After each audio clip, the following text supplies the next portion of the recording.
What's up, Manchester? Hi, Manchester. Woo! I mean, normally we'd have a huge cheer, but we're doing this in a safe, secure, Miss Rona fashion. Yes. Does this remind you a bit of your Edinburgh stand-up routine? Wow, that is very rude. That was a sold-out show on one date of 25 shows. Okay.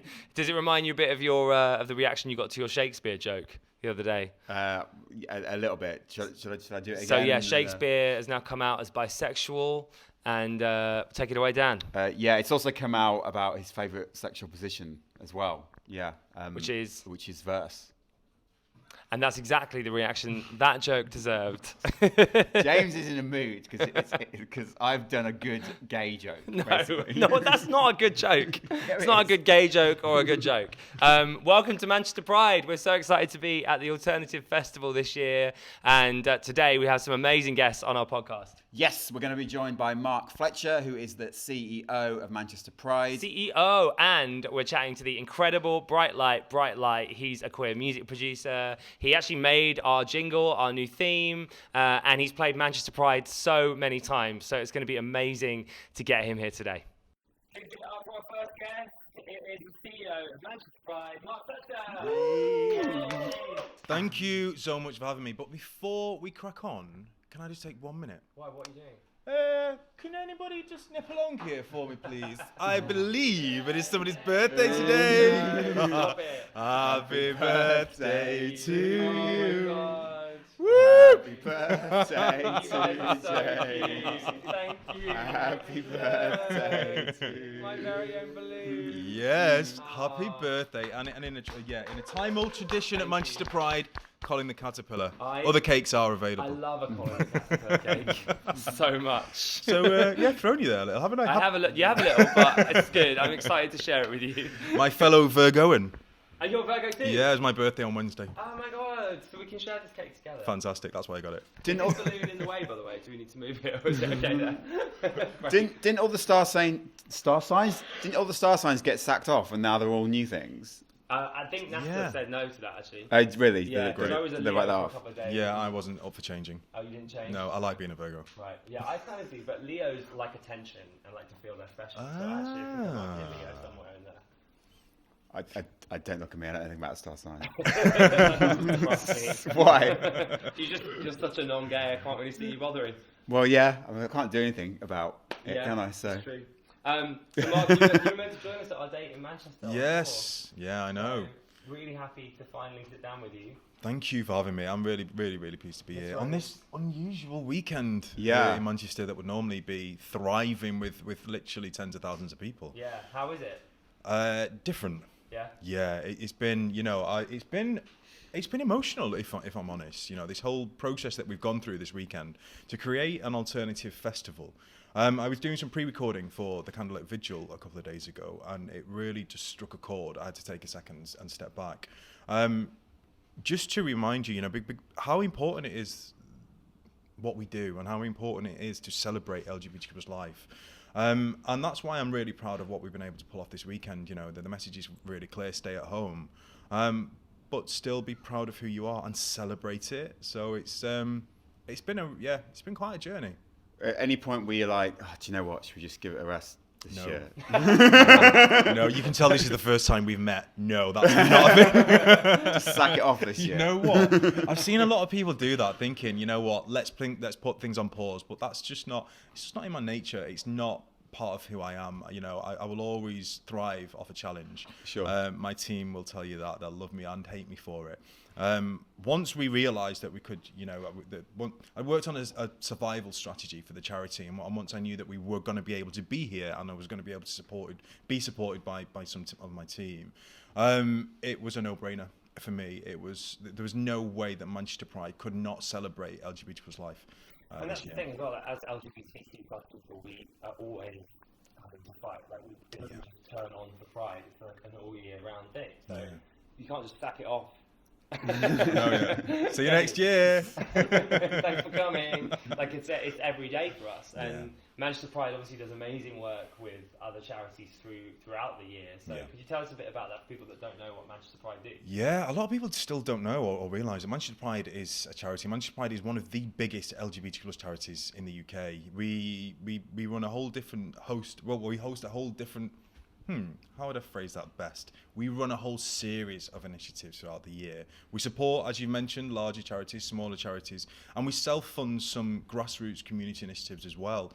Our reach and our impact, the amount of people that are engaged with our charity and the amount of lives we touch is quite overwhelming. Last year, in media coverage, we achieved over 10 billion impacts. When it comes to touching people's lives, people involved with the festival and the charity throughout the year, we're talking close to 500,000 people who are engaged through what it is that we do, or wanting to tune into what it is that we're doing. We campaign for LGBT plus equality all year round, like you said, James. It's not kind of here for a weekend or here for a week. What gets my goat sometimes is when I hear the talk of Pride Month, which is in June and our festival is in August. So how does that work? I don't know. Pride is not just for a weekend. It's not just for a month. It's all year round. Like you've said, we are still fighting and there's a lot of work to do. I'm really, really proud of what me and my team do at the charity. And just for me, if you can touch one person's life, if you can make one person feel comfortable in who they are, to be able to share their story or to be them to be their whole selves, then for me that's a result. To see the reach that Manchester Pride has can be quite overwhelming. But it's good to check in with that every now and again. I feel not just to get carried away with, because I do find that the festival is quite glamorous. We bring some world-class artists to celebrate us, with us. Yeah. It's good to be here. Yeah. But the world's most famous non-gay, by the way. That's true. Yeah, exactly. Wow. But it's good to, it's good just to pinch yourself and just to remember why it is that we're doing what we do as well. I feel I'm waffling a bit there. No, Do you find that because the festival is in August bank holiday, and I guess the majority of Pride celebrations are in June, do you find that people are just like, as soon as you get to July, people are like, right, can't wait till August? You know what? It's kind of an odd one, because Pride season kind of kicks off. Well, there are so many different Pride events now. In Greater Manchester, there are 10 boroughs of Greater Manchester, and there's a local Pride in each of them. And then if you look at what's happening around the country, there are over 60 Pride celebrations that take place. Pride season kind of kicks off in May in the UK. June, it was the Americanization of Pride Month. Don't know where that came from. Nobody knocked on our door and asked us to be part of it. I can tell you that much. When it comes to August, I think everybody's excited because it's end of the Pride season. I am biased naturally, but I'm not just saying this. Manchester Pride is the leading Pride festival in the UK, so it's something that people look forward to all summer.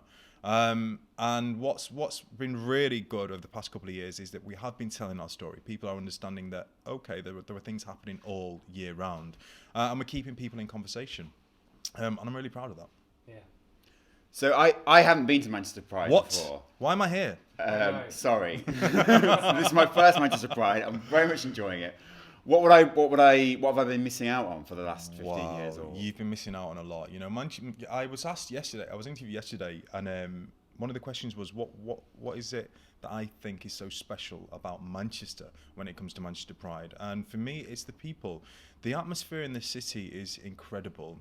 This city really celebrates its diversity in all of its strands. So when it comes to Manchester Pride weekend, the festival takes over the city and almost the city region as well. Everybody knows what the festival is. You can't go anywhere. You can't get on public transport. You can't drive down the road. You can't switch on a radio station or the TV channel without knowing what's happening and what it is that we're celebrating that weekend. And for me, it's testament to the people of Manchester that there really is, that there's that pride in who we are, that pride in celebrating diversity and embracing it.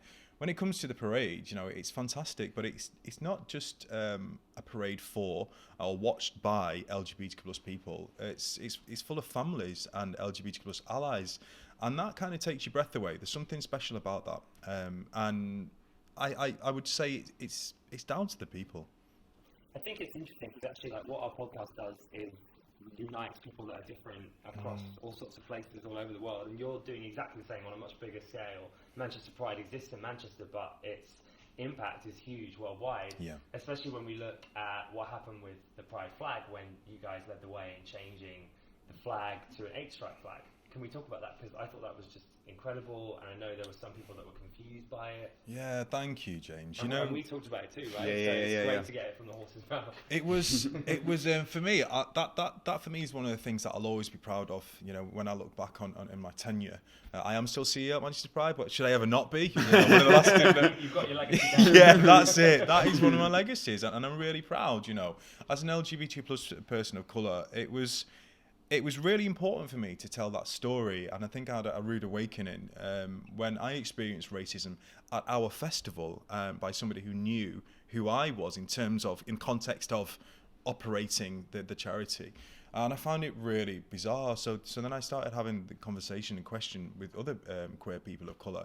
And we launched a survey to find out what the experiences of BAME LGBT plus people were in and around Greater Manchester, and specifically at our events. And I was pretty damn disgusted. You know, it really forced me to look at myself, because I'd never really considered myself to be an activist.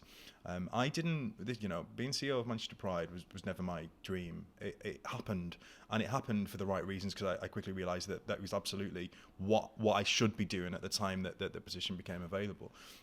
But I'm really kind of a private person.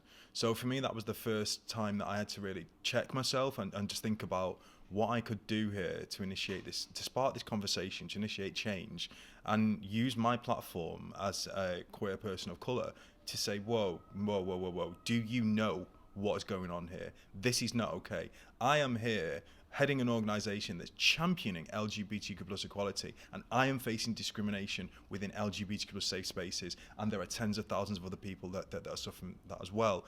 And it's I had a conversation, you know, we started with conversations with our board of trustees to explain to them what my experience was, and to share the data from our surveys. And they were quite appalled and massively supported what it was that I was suggesting we do, which was to make Black lives more visible when it comes to queer spaces, and certainly what we're doing to make sure that LGBTQ plus people of colour know that our festival is for them. So we took a step back and thought about how we should do this, and we consulted. That's the first thing we do. Went out to talk to people who had done our survey. We held listening groups, and then it was kind of overwhelming, but it was sifting through some of that feedback to hear that whilst I'm responsible for the advancement of equality and arranging this fantastic Pride Parade every year, that there are people who just felt that they did not fit, or they did not belong, or they've been made to feel by LGBTQ plus people who are not of colour that they don't belong and they don't fit here, and this festival's not for you, and we're going to, you know, culturally appropriate you, and we're going to mimic you in our drag, and then we're going to... Yeah, it was kind of odd, you know. So what does that look like then? Because obviously Dan and I are both like privileged white people. I'm a gay person, so I have less privilege than Dan, who's got all the privileges, mate. But like, how does that feel, and what is it? You talked about drag there, but yeah. What does it look like, that kind of discrimination within our community? Wow, well, you know what? When we launched the new identity, which included those stripes, I went away. I got married last January, so then I was heading to my honeymoon, and I was on a plane on the way back. Once we'd gone live with nationally with the identity, and there was a drag queen that was performing in Manchester's Gay Village at the time that had mimicked the visual identity, and that had created a poster for their show which had a picture of a unicorn, the irony, vomiting the rainbow that we'd had on our visual identity, saying pretty much saying there's no place for the black and brown stripes. Wow.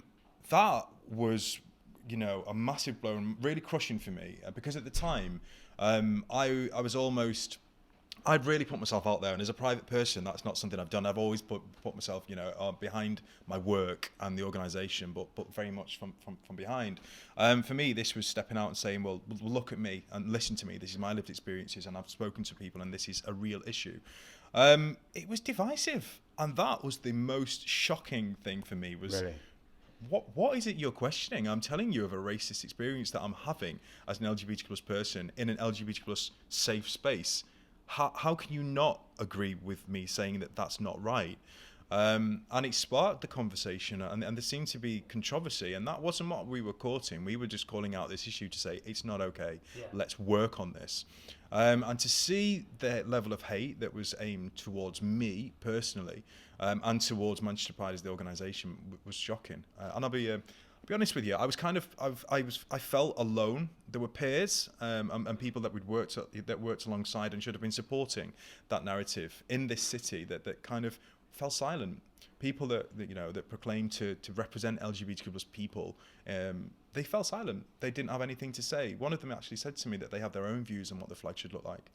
What do they want it to look like? Yeah, well, that's it. I just couldn't respond to that, Wow. So it's. This is it's so divisive, and it shouldn't be. But I've had so many conversations with different gay people in different places all over the world, and we held off talking about it for about a month just because I wanted to see what everyone else was saying, because I didn't get why it was such an issue. Yeah. And it's confusing hearing gay people say, well, that flag, white gay people say that flag represents everyone anyway. Like the purple stripe doesn't mean gay or this or that, so why do we need this black and brown stripes? But it's really like missing the point, isn't it? Yeah, it is missing the point.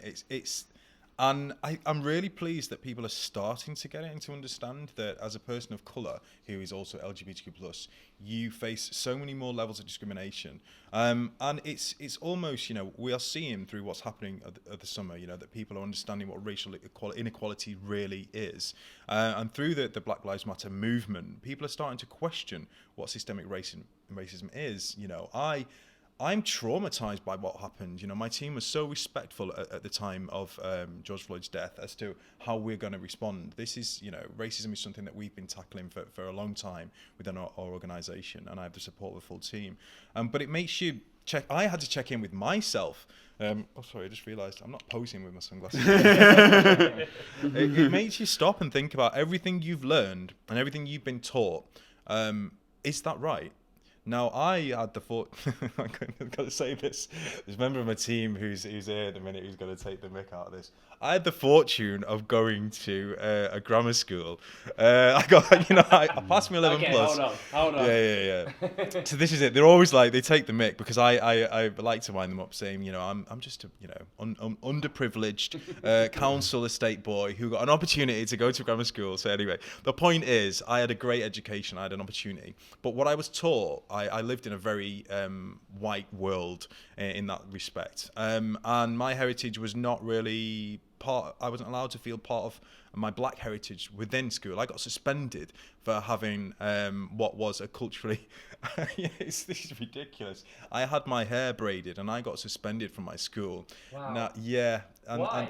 Because it wasn't right and it didn't fit in. They didn't like the look of it. For me, it was it was clearly, I didn't understand it at the time. But looking back now, that's racism in its most crude. It's like, okay, so you're telling me that I can't have a cultural hairdo in my school as part representing part of who I am, and it made me. That's what's happened. I've looked back over everything. It's just kind of odd. I'm so proud of what we've done with the visual identity, and I'm so really, really proud that we sparked that conversation and that we're chatting about it now. What we've done this year, we've also included the trans colours into our rainbow now, because I think that's incredibly important. These are two issues that need to be addressed, discussed, and brought to the forefront. And we've done it casually. We did it with the black and brown stripe. We didn't go out screaming and shouting. We said this is what we're doing, and we're recognising marginalised sectors of our communities that need representation, that want a voice. It's the right thing to do. There's no two ways about it, really. Yeah, absolutely. I was thinking, we touched on this recently about the sort of sexualization and fetishization of minorities, and yes, how that is another thing that we kind of need to deal with, right? Yeah, it is. That's what I guess it's cool to be talking about lived experiences for people to fully understand, but that's what happens to me, and again, it's fetishization, somebody coming up to me saying, oh, you must have a massive cock at our festival. Why must I have a massive cock? You know what I mean? You're saying that because of the colour of my skin, because of what you've heard. And I'm like, do you understand what you are saying there? is that what I am? Is that what you see? Is that, it's kind of, it's just bizarre. And then seeing, for people who didn't really understand, types as well. What Grindr has done recently is brilliant in recognising racism on dating apps and calling it out and saying this has to stop.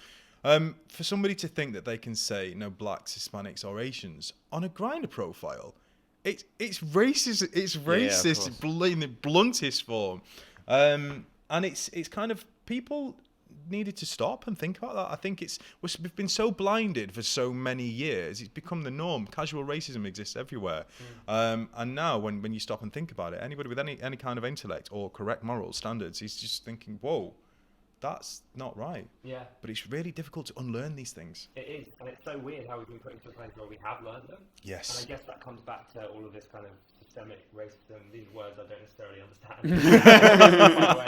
But yeah, it's just a nightmare, and there's so much to unlearn and relearn. But it's what we've got to do, and that's why I think Manchester Pride is one of the best in the world, because it is making its mission to teach people where we should be going. Yeah, it's important. So Thank you. So we're really happy to be here. What's been your highlight then of the virtual festival? Because you've changed things up this year, and I think in a way it's let us see Manchester Pride completely differently as well. Yeah, it has, and I'm really excited that we've been able to do that. For me, I would say, it's been Manchester Pride Parade, the movie. We've pulled together a film which has kind of charted the history of the modern Pride Parade, what it's about, and to really remind people that this is not just a big flouncy gay parade. This is a march for equality. So on the movie, it's a short film, but we were able to rewind the clock, to look at where we've come from. And I believe that you always have to look at where you come from to get to where it is you need to go.